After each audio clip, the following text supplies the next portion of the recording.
Hello everybody, this is Arthur. This video is gonna be a review of the Triumph lift. This is a 4-post lift that I purchased about a year ago. It's the largest model they have, I believe. It's the XXL.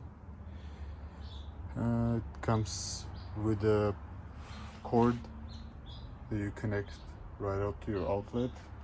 No 220 volt needed on this model. It's very simple, it just sits on 4 corners. It does have a bridge jack, which was optional, about $1,100 if I remember correctly. And without this bridge jack, this lift would have been mostly useless. If you get to do any work on the brakes or suspension or subframe removal or anything like that, this is very useful because you can lift the car up separately from the jack and then put it on stands, and you can move it back and lift the rear or front, so you can have 4 wheels of the lift as the car is in the air, which is very useful. The lift overall has been pretty great in most of the terms. Working on it, it's been helping me work on cars a lot easier. I've been having a couple of issues, not really too much. Main issue I was having initially was not able to lift heavier vehicles. This lift is rated for 8,000 pounds, which it lifts up to 4,000 pound cars no problem at all. But when you get higher, like 4,500 or 5,000 pound, like the X5, it struggles a little bit, and you have to clutch it a few times before it lifts it up. So when you push the button, you have to kind of modulate the clutch to help it raise up, which is kind of a bummer, but it works.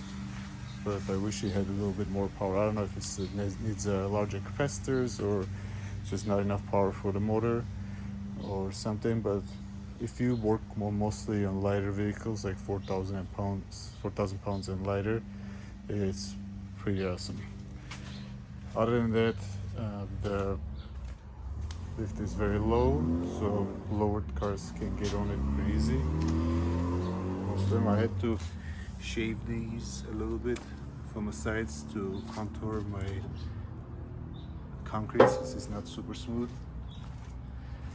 but it looks pretty good.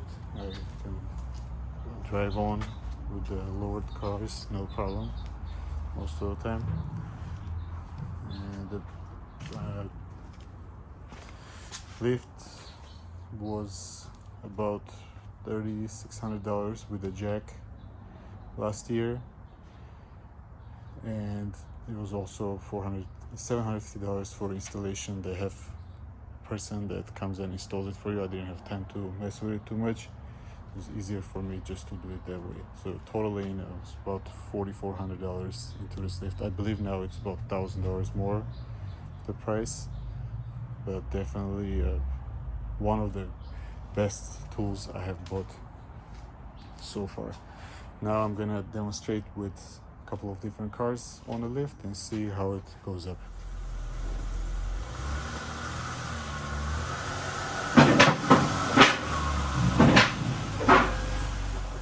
To show how it lifts a lighter weight car, E30.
Here's the car elevated. It does have few more clicks to go up. If you're under 6 feet, you can pretty much walk under this rails easily. The lift is very well made. On this side it's nice and smooth. There's no, you're not if you're careful, you're not gonna hurt yourself too much if you're working around it. There you go.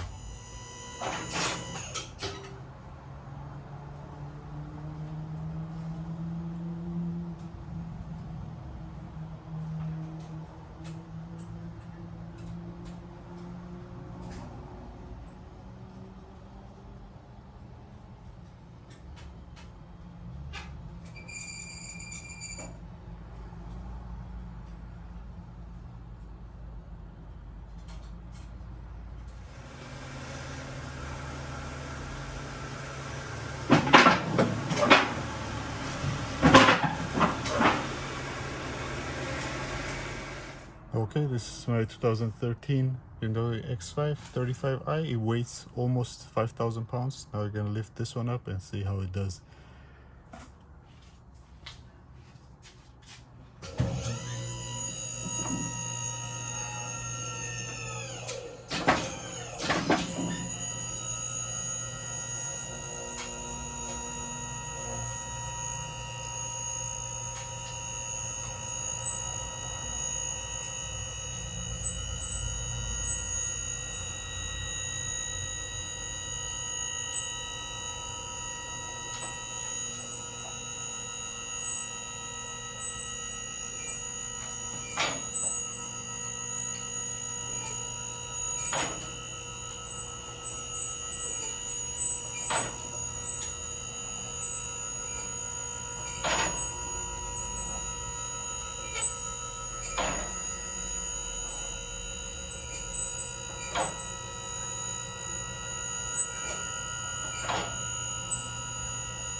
Okay, as you saw with this heavier car, it struggled a little bit to go up right away.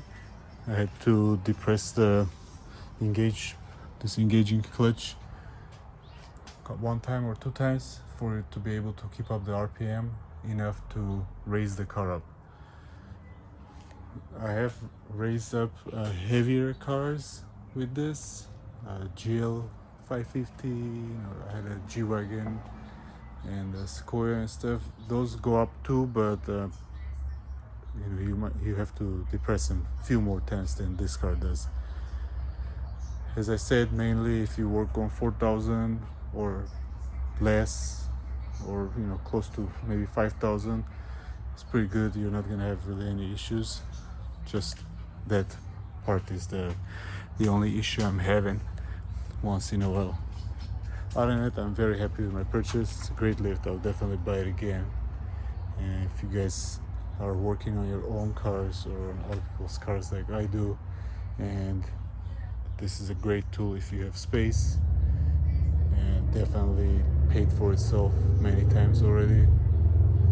And even if I wasn't working on other people's cars, I would definitely have one for myself. Thank you for watching. Please subscribe and like, and I'll see you again soon.